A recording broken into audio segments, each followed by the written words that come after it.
Philadelphia's in the middle of an interesting one. Go ahead, Ty. Yeah, Lombo, you're obviously close to the situation. I don't know if you heard the press conference from, I think, yesterday. I did. Yeah, where, they basically, I think we actually have the clip, if you can run that. If the offensive coordinator is going to be in charge of the offense and the defensive coordinator is going to be in charge of the defense, what is your role going to be?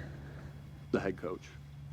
So, Lombo, is it really as simple as, like it's Sirianni right now? Obviously, we talked all season about them having 2 new coordinators and how big of a difference that is. They bring in Vic Fangio, haven't got an offensive guy yet. Like, so he's going to, we talk about team building. Like, what the hell is going on in Philly? What are the expectations for Sirianni? Like, is it almost setting up where if they don't have a good year again this year, then maybe Fangio gets a crack at being the head coach? Like, what the hell is going on in Philly? 2 years removed from the Super Bowl, and it kind of feels like everything is crumbling down. Well, I think what Sirianni said, I want to be the head coach. Well, the head coach, if you're not going to call offense or defensive plays, you got to be the strategist. You got to be able to say, okay, here's how we want to play the game this weekend. Here's what I want offensively, philosophically. Here's what I want philosophically, defensively, and in the kicking game. And this is how I want the team to work, operate, and I'm going to make sure during the season we're doing all those things. And that's not just going to team meetings, which he said later. Maybe I'll go to a defensive meeting. Maybe I'll go to a special teams. No, that's about being the CEO of the football program, which involves coaching the coaches, right? Now, I don't think he's going to walk into Vic's room and tell Vic what he wants to do defensively, but he's going to have a relationship with Vic to say, hey, look, this week I think we need to do this to take away what they do. Or we need to run the offense this week this way to take advantage of their weaknesses and strength. That, to me, is a strategist. And when you remove yourself from a tactician, which is calling plays, to a strategist, you've got to see the whole entire game as a head coach. Now, will that happen in Philly? I don't know. I mean, it's going to be fascinating to see because he's going to have to instill his leadership, and the players are going to have to feel that he's impacting all 3 areas, or else his voice is going to become less and less. It's a challenge, right? He worked with the offense last year. He didn't call the plays, but he was instrumental in the game planning. So now he's going to remove himself from that role, and then he's going to have to fill in a role as the head coach. So it's going to be really interesting to see how it all plays out, because a lot of the coaches that are being hired today are hired because of their tactics, right? I mean, Dave Canales got the job in Carolina because I'm sure they sat there and said, look, Canales did something to Baker Mayfield that we couldn't do. He got him to play really well. And his relationship with Dan Morgan, going back to their time together in Seattle. But when they hire Canales, he's going to be a tactician. He's not going to be the strategist.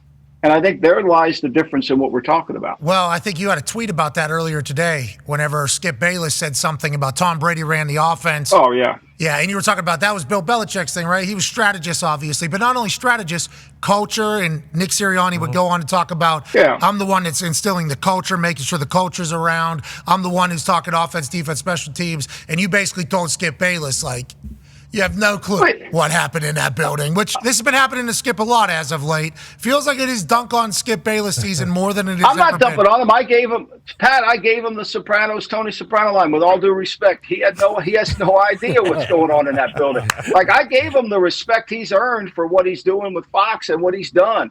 But he has no understanding of it. He doesn't understand. He's never been in a room. You have. You know what Chuck has. It's a lot to go to it.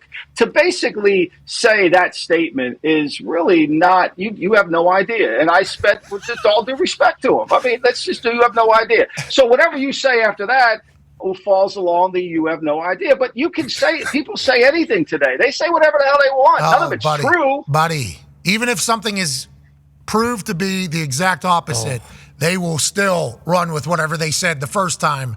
If they said it publicly, it's a pretty big societal issue that has to come to a head at some point. We would assume. But football is certainly subjective in everybody's eyes, except for whenever there's a matter of fact sitting in front of them. But Sirianni taking that question, wild. He was in the Super Bowl 2 years ago. And then it's like these Eagles reporters are getting a sense of how Philadelphia feels.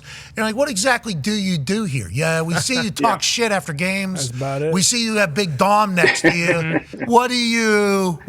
They basically think Coach Sirianni, seemingly some of the Eagles fans think, yeah, you guys think I'm a big dumb dipshit. I mean, the guy's lucky I didn't hop over the podium, go down there and smack goddamn teeth out of his mouth. That's what I wanted to do. I digress. We love Sirianni around here. We literally do. But if you're not winning nowadays anywhere, your ass could get got. And these reporters, shout out to them, they're taking like tweets that are coming from 12-year-olds or 13-year-olds. Of course. They're making them questions now in press conferences with badges. Like, the questions that are being sent now are more aggressive than they have ever been in the past, I think personally, which I appreciate. Me too. Yeah. Well, me too. Evaluate the evaluator. Like, it takes expertise to ask the right questions, right? So evaluate the evaluator. Look, I think to me, what you see, like what we see with Kansas City, right?